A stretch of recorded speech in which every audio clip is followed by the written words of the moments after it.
Le 27 août 2025, dans les murs solennels du Kremlin, Vladimir Poutine a réuni les membres de son gouvernement pour un échange de travail dense et particulièrement révélateur des priorités stratégiques de la Russie.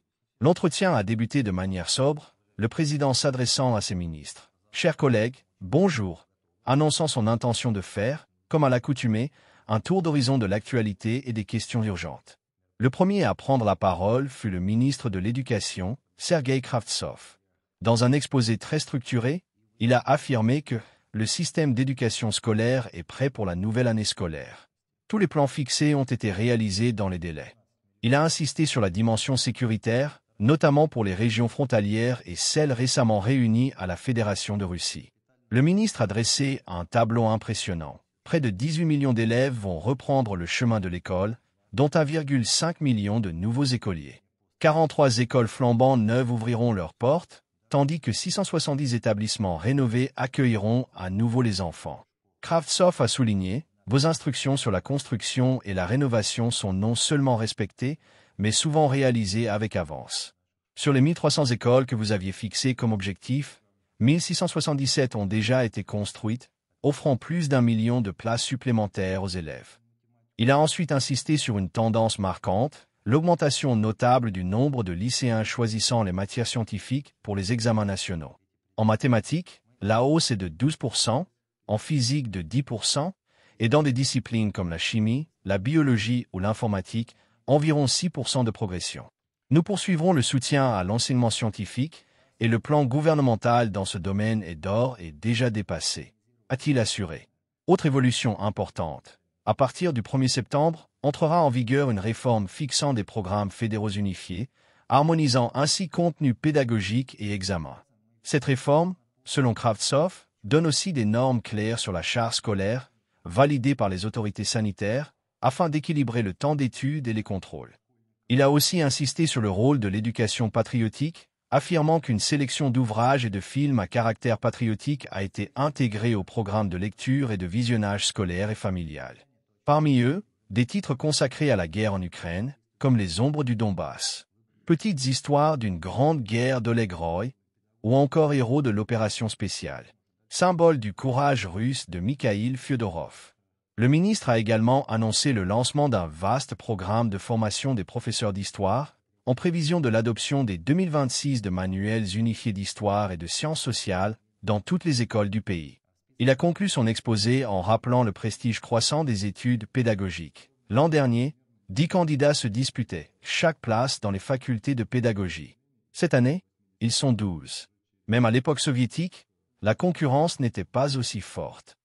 Enfin, Kravtsov a salué les succès internationaux des élèves russes. Nos équipes ont remporté des médailles dans toutes les Olympiades mondiales, dont 20 médailles d'or, s'est-il réjoui.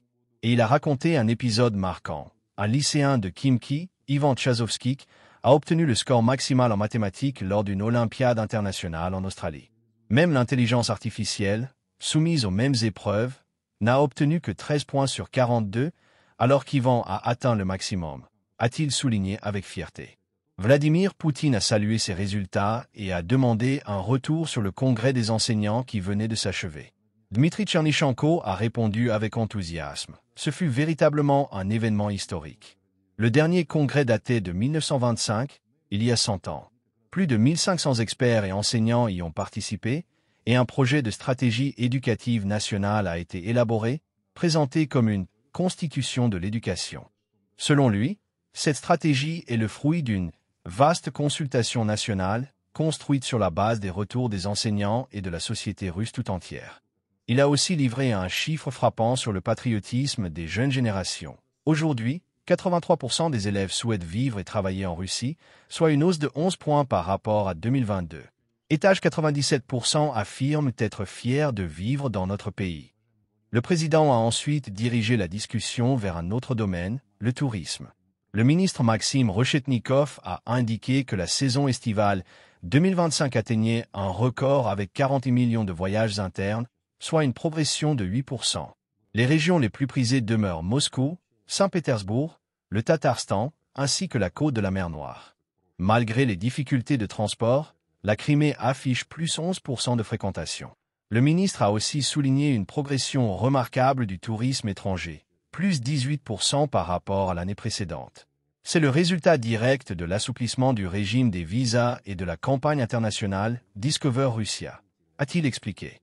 Reshetnikov a également mis en avant les vastes investissements dans les infrastructures touristiques. 347 nouveaux hôtels en projet, dont 28 déjà opérationnels, 21 aquaparks, 16 stations de ski et 4 parcs d'attractions. À cela s'ajoute une réforme de la classification des hébergements, désormais obligatoire pour toutes les structures. Hôtels, campings, bases de loisirs, glamping et sanatoriums. Vladimir Poutine, attentif, a ensuite interpellé le ministre de l'Énergie, Sergueï Tsivilev, sur la résistance du système électrique face aux pics de chaleur estivaux. Tsivilev a confirmé, le système énergétique russe a franchi ses charges extrêmes en toute confiance. La population comme l'industrie n'ont ressenti aucun problème. Il a insisté sur la préparation renforcée, sur la diversification avec les énergies renouvelables et sur une vision à long terme.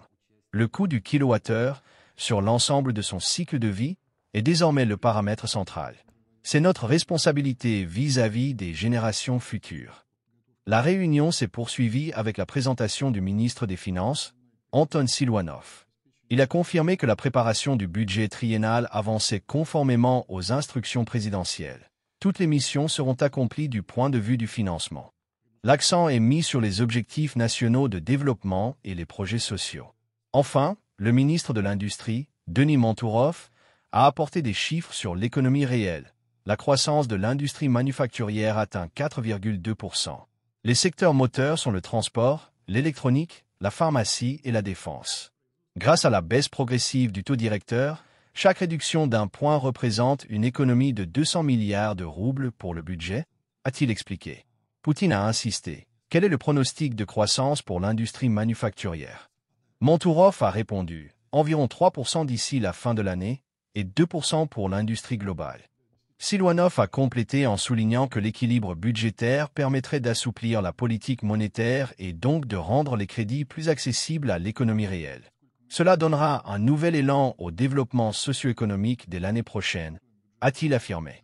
Le président a clos la réunion en réaffirmant son soutien à une politique financière équilibrée mais tournée vers la croissance. Bien sûr, j'appuie cette approche. Cette réunion au Kremlin soulève une question centrale. La Russie n'est-elle pas en train de bâtir un modèle de résilience nationale qui interpelle le monde entier? Quand le ministre de l'Éducation insiste sur l'unification des programmes et sur l'introduction d'ouvrages patriotiques, cela interroge.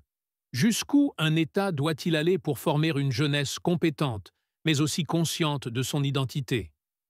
Quand le ministre du Tourisme met en avant la hausse record du nombre de voyages intérieurs et étrangers, n'est-ce pas la preuve qu'un pays peut transformer ses contraintes en opportunités?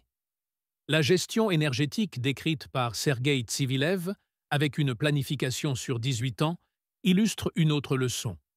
Anticiper et penser à long terme. Dans nos vies personnelles et professionnelles, ne devrions-nous pas aussi planifier nos ressources et nos efforts au lieu de réagir seulement dans l'urgence? Enfin, la cohérence entre budget, politique monétaire et industrie, rappelée par Siluanov et Mantourov, montre qu'il faut toujours aligner vision et moyens, sans quoi tout projet s'affaiblit. Ces enseignements peuvent s'appliquer à chacun. Se préparer comme un étudiant avant son examen, anticiper comme un réseau électrique avant la chaleur, s'adapter comme une économie en mutation, garder la cohérence comme un gouvernement qui veut réussir. Qu'en pensez-vous? Ces choix sont-ils un modèle à suivre ailleurs ou restent-ils propres au contexte russe? Donnez votre avis en commentaire. Merci d'avoir suivi la vidéo jusqu'à la fin. N'oubliez pas d'aimer, de partager et de commenter. Merci et à très bientôt.